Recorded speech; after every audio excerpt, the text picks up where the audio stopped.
काफी समय पहले की बात है। एक गांव हरिपुर में 4 भाई रहा करते थे, जिसमें से एक बहुत सीधा साधा था, जिसे उसके सारे भाई गंजा गंजा कहकर पुकारते थे, क्योंकि बचपन से ही उसके सर में एक भी बाल नहीं थे। एक दिन की बात है। भाई, मैं क्या सोच रहा था कि हाँ हाँ भैया, बताओ ना क्या बात है। क्यों ना हम इस गंजे को इस घर से निकाल दें। वैसे भी ये तो कुछ बोलेगा नहीं, सीधा साधा जो है। अरे नहीं नहीं, हम इसे घर से कैसे निकाल सकते हैं। अगर हमने इसे घर से बाहर निकाल दिया तो गांव भर के सभी लोग हमें ही कहेंगे कि हम कैसे भाई हैं, अपने ही भाई को घर से बाहर कर दिया। तो फिर हम क्या करें? इसे माँ पिताजी की जायदाद में से कुछ नहीं देने वाला मैं। हाँ, तुम दोनों ही अपने हिस्से में से दे देना इसे कुछ। अरे भैया, ये कैसी बातें कर रहे हो आप। भला हम अपने हिस्से में से इसे कुछ क्यों देंगे।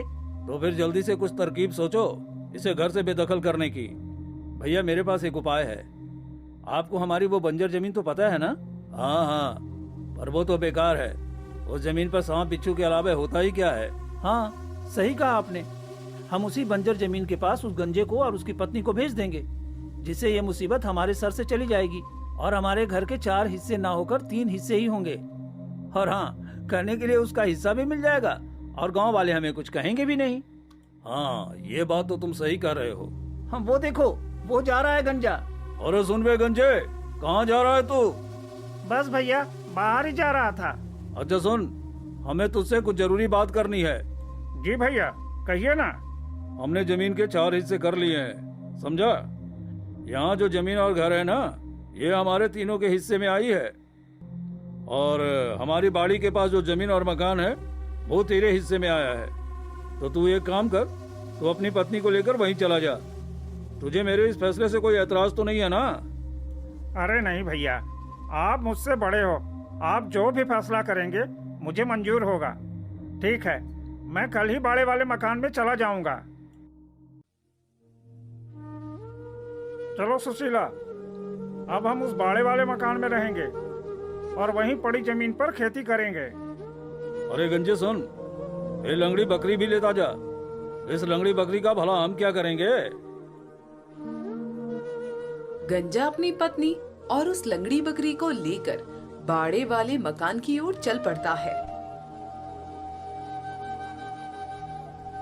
चलो, अच्छा हुआ ये गंजा यहाँ से चला गया।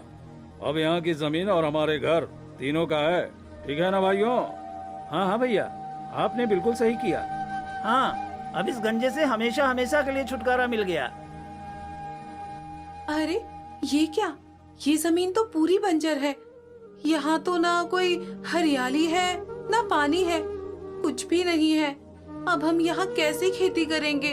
और ये बकरी तो यहाँ ज्यादा दिन रह भी नहीं पाएगी। हाय राम, कैसे भाई मिले हैं तुमको? ऐसी जमीन दी है उन्होंने तुम्हें। अब जो भी हुआ, हमें इसमें अपना गुजारा करना पड़ेगा। अब तो बंटवारा हो गया है। चलो, उन्होंने जो किया अच्छे के लिए ही किया होगा। हो सकता है इसमें हमारा कुछ भला हो।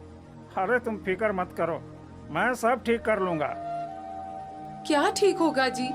हम तो फिर भी कुछ दिन चला लेंगे, पर ये बकरी तो घास खाती है। ये कैसे जिंदा रहेगी यहाँ? सुशीला, मेरे पास एक उपाय है। जी, वो क्या? यहाँ पास में ही मेरे 3 भाइयों के खेत हैं और ये बकरी तो वैसे भी लंगड़ी है, चल भी नहीं सकती। एक काम करता हूँ, इस लंगड़ी बकरी को मैं अपने भैया के खेतों पर रात में छोड़ आया करूँगा और सुबह भैया लोगों के आने से पहले पहले इसे घर ले आया करूँगा। तो रात में ये अपना पेट भर लिया करेगी, जिससे दिन में इसका गुजारा हो जाएगा। हाँ, ये तरकीब सही है। चलो, ये बेजुबान जानवर तो भूख से नहीं मरेगी ना।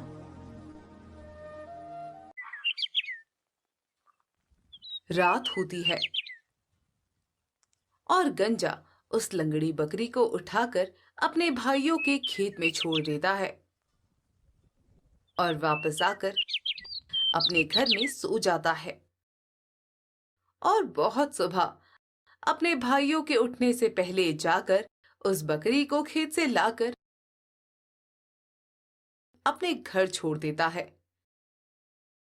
ऐसे करते करते काफी दिन बीत जाते हैं। सुशीला, मैं इस बकरी को खेत पर छोड़कर आता हूँ। ठीक है जी। गंजा लंगड़ी बकरी को रात में खेत पर छोड़ आता है और आकर सो जाता है।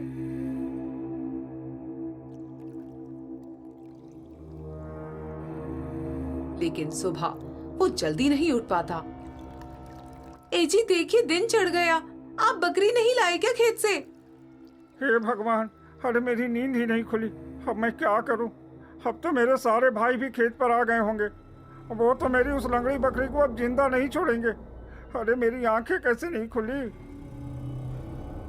ओ, ये तो गंजे की बकरी है, पर यहाँ क्या कर रही है? हाय हाय हाय हाय हाय हाय, इसने तो हमारे सारे खेतों को चौपट कर दिया। अरे हमें तो लगा था कि कोई जंगली जानवर है जो हमारे खेतों को चौपट कर रहे हैं, पर यहाँ तो ये लंगड़ी बकरी है। अभी जाकर अपने सारे भाइयों को बुलाकर दिखाता हूँ उस गंजे की करतूतें। प्रमोद अपने दोनों भाइयों को बुलाकर लाता है, जिसके बाद वे तीनों भाई मिलकर उस लंगड़ी बकरी को वहीं मार देते हैं और अपने घर आ जाते हैं।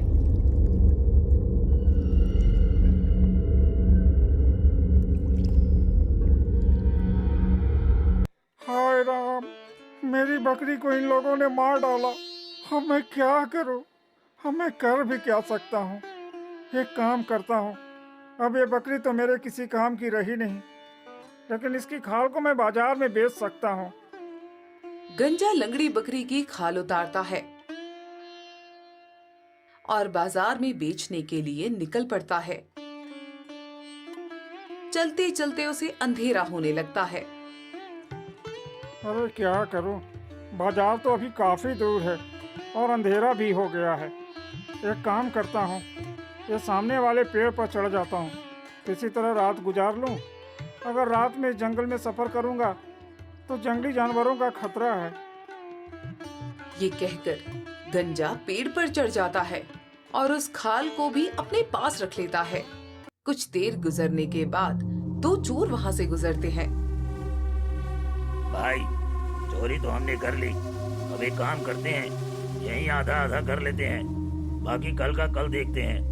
हाँ ठीक है, उस पेड़ के नीचे बैठकर हम ये सोना आधा आधा बांट लेते हैं। जब दोनों चोर सोने का बंटवारा कर रहे होते हैं, तभी गंजे के हाथ से लंगड़ी बकरी की खाल नीचे उन चोरों के बीच में गिर जाती है, जिससे दोनों चोर बहुत डर जाते हैं और चिल्लाने लगते हैं। अरे भागो भागो, भूत भूत! अरे अरे, वो भूत नहीं, कोई चुड़ैल है शायद। जल्दी भागो यहाँ से। दोनों चोर चोरी किया हुआ सामान वहीं फेंकते हैं और वहाँ से भाग जाते हैं। अरे ये क्या? ये लोग कौन थे और ऐसे क्यों भाग रहे हैं? खैर छोड़ो, मैं अपनी लंगड़ी बकरी का खाल ले आऊं। शायद मेरी आंखें लगने पर गिर गई हैं। गंजा जैसे ही नीचे उतरता है तो देखता है। अरे ये क्या है? वाह, मैं तो माला माल हो गया। सच ही कहते हैं लोग, ऊपर वाला जब देता है तो छप्पड़ फाड़ कर देता है। धन्यवाद प्रभु, तेरा बहुत बहुत धन्यवाद। अब जब इतना सारा धन मिल ही गया है तो ये खाल मेरे किस काम की? चलो इसे यहीं फेंक देता हूँ। गंजा सारा सोना उठाता है और अपने घर आ जाता है। सुशीला, अरे ओ सुशीला, कहाँ हो? हाँ जी, क्या हुआ, कहिए। अरे सुनो, पड़ोस में वो छोटी बच्ची है ना, उसे मेरे भाइयों के पास भेजकर मापा मंगवा लाओ। मापा? पर क्यों? आप क्या मापेंगे उस मापे से? गंजा अपनी पत्नी को सारी बात बताता है। अरे वाह, ठीक है जी, मैं अभी मापा मंगवाए देती हूँ। सुशीला पड़ोस में जाती है और उस छोटी बच्ची से मापा लाने कहती है, लेकिन उसमें क्या मापना है ये वो उस बच्ची को नहीं बताती। ठीक है, मैं अभी जाकर मापा ले आती हूँ। छोटी बच्ची गंजे के भाइयों के पास जाती है। ताऊ, ओ ताऊ, कहाँ है आप? क्या हुआ? क्यों ताऊ ताऊ चिल्ला रही है?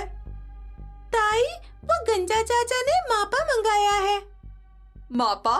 भला इन दोनों के पास ऐसा क्या आ गया मापने जो इन्होंने मापा मंगवाया है? एक काम करती हूँ, इस मापे के नीचे एक लुक लगा देती हूँ ताकि मुझे भी पता चल जाए कि आखिर ये लोग क्या माप रहे हैं। मोहन की पत्नी उस मापे में लुक लगाती है और मापा उस बच्ची को दे देती है। गंजा चाचा, ये लीजिए मापा। हाँ हाँ, ला बेटी ला। गंजा और उसकी पत्नी सुशीला उस मापा में वो सारा सोना मापते हैं, लेकिन जब वे दोनों सोना माप रहे होते हैं तभी एक सोने का सिक्का लुक में फंस जाता है। अजी, ये तो गजब ही हो गया, कितना सारा सोना है ये तो। हाँ हाँ सुशीला, बहुत सारा सोना है अब तो हमारे पास। अब जा, ये मापा दे आ उस बच्ची को, वो मेरे भाइयों को दे आएगी। ठीक है जी। बच्ची वो मापा जब ताई को देकर आती है तो ताई फटाफट उस लुक को देखती है। हाय मोरी मैया, ये क्या? ये तो कोई सोने का सिक्का लग रहा है। अरे क्या हुआ भाग्यवान, क्या देख रही हो इतनी गौर से? सोने का सिक्का। क्या? सोने का सिक्का? दिखा दिखा। अरे वाह, ये सोने का सिक्का तेरे पास आया कहाँ से? तुम्हारे उस गंजे भाई के पास से। देख लो, जिसे तुम सीधा साधा समझ रहे थे वो तो लाखों में खेल रहा है और तुम सभी भाई यहाँ मक्खियाँ उड़ा रहे हो। उसे तो तुम लोगों ने जमीन भी बंजर दी थी, फिर भी वो बड़ी तरक्की कर रहा है। अरे पर ये सब हुआ कैसे? अब ज्यादा मत सोचो और जाओ अपने उस गंजे भाई के पास और जाकर पता लगाओ कि आखिर उसके पास इतना सारा धन कहाँ से आया। ठीक है, मैं पता लगाता हूँ। अगर आप जानना चाहते हो कि आगे क्या हुआ तो पार्ट 2 के लिए हमारे चैनल को सब्सक्राइब जरूर कर।